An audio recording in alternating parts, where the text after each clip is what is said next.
E aí, vamos conversar sobre um daqueles assuntos de português que vira e mexe pega todo mundo. A tal da colocação pronominal. Sabe? Onde é que a gente coloca o pronome? É antes do verbo, depois ou até no meio? É uma dúvida que aparece até para quem fala português desde sempre. Mas olha, hoje a gente vai descomplicar isso de vez. A grande questão é essa, né? O certo é ele me disse ou ele disse-me. Essa palavrinha pequena pode mudar de lugar e pode acreditar. Existe uma lógica bem clara para isso. A ideia é que no final da nossa conversa, essa dúvida não exista mais. Então vamos lá, vamos mergulhar nisso. Nosso caminho vai ser bem direto. Primeiro, vamos entender o que raios é colocação pronominal. Depois, a gente passa pelas 3 posições: a próclise, a ínclise e a mesóclise. E para fechar, um teste rapidinho só para garantir que o conhecimento ficou firme. Vamos nessa? Começando pelo comecinho, né?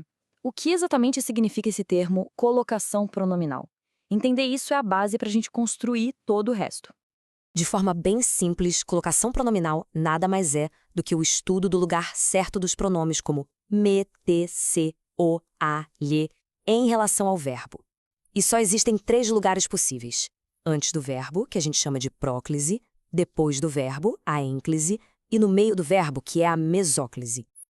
Agora sim, vamos falar da próclise. Ela acontece quando o pronome vem antes do verbo. E o segredo para entender a próclise está no que a gente chama de palavras atrativas. É isso mesmo. Pensem nessas palavras como se fossem imãs. Quando uma delas aparece na frase, um pouco antes do verbo, ela puxa o pronome para perto dela. Ela obriga o pronome a ficar ali, antes do verbo. É uma verdadeira atração gramatical. E que palavras são essas? Bom, são principalmente advérbios, em especial os de negação, como não, nunca, alguns pronomes como ninguém, todos, conjunções tipo quando e que, e também frases exclamativas. Se aparecer uma dessas, pode apostar que a próclise vai ser a regra. Na prática, fica bem claro. Olha só, a palavra não é um advérbio de negação, um imã super forte. Por causa dele, a gente diz não me esqueça e não esqueça-me. O não simplesmente arrastou o me para antes do verbo. A mesma coisa acontece aqui. Ninguém é um pronome indefinido, outro imã gramatical. Então, ele atrai o pronome me e o resultado é ninguém me viu. A lógica se repete. E esse exemplo é ótimo para a gente ver a regra com uma conjunção. A expressão assim que atrai o pronome. Por isso, assim que me vir. Fica bem mais simples quando a gente pega essa ideia da atração, né? Mas atenção aqui, tem uma regra de ouro, uma que não pode ser quebrada na norma culta. Nunca, jamais, em hipótese alguma, se começa uma frase com esses pronomes átonos. É por isso que se dedicou é considerado incorreto. O certo é começar com o verbo, dedicou-se. Bom, agora que a gente já viu a regra da atração, vamos para a ênclise. Se a próclise acontece por causa dos ímãs, a ênclise é, digamos, a regra padrão. É o que acontece quando não tem nenhuma palavra atrativa em cena. E quando a gente usa a ênclise? Em 2 situações principais. Primeiro, quando o verbo começa a frase, lembra daquela regra de ouro que acabamos de ver? E segundo, com verbas no imperativo afirmativo, ou seja, quando a gente está dando uma ordem ou fazendo um pedido. Olha esse exemplo. A frase começa direto com o verbo emprestou. Não tem nenhuma palavra atrativa antes dele. Portanto, o pronome vai para depois, ligado com o hífen. Emprestou-me. É o lugar natural dele aqui. E aqui temos uma ordem, um comando afirmativo. Diga. Nesse caso, a ênclise também é a escolha certa. Diga-nos.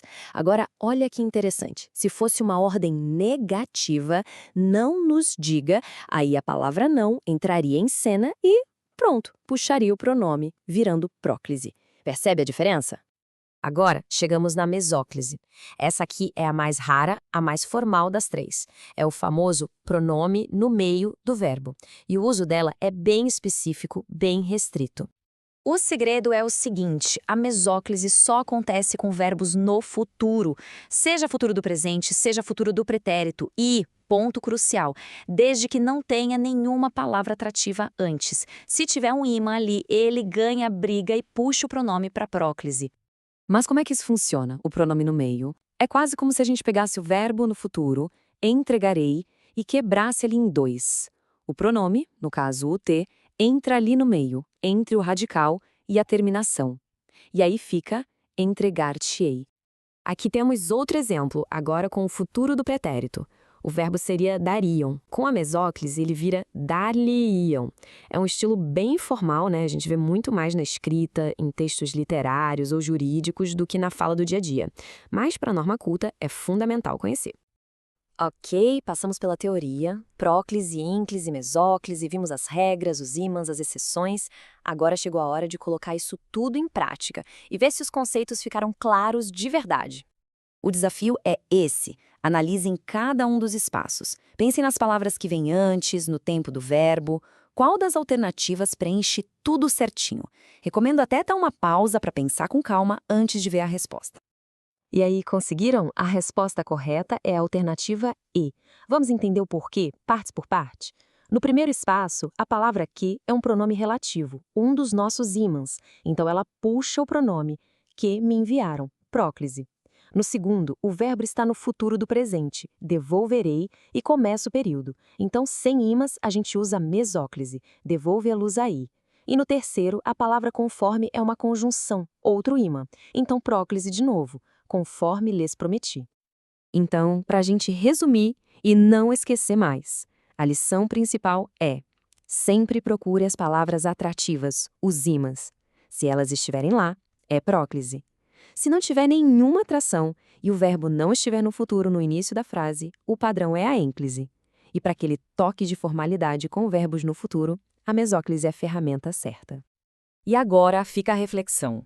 Com essas regras mais claras na cabeça, como isso pode mudar a forma de escrever ou até de falar? Porque, no fim das contas, dominar a colocação pronominal não é só sobre seguir regras gramaticais. É sobre se comunicar com mais clareza, com mais elegância e com mais precisão. É um daqueles pequenos detalhes que fazem uma diferença enorme.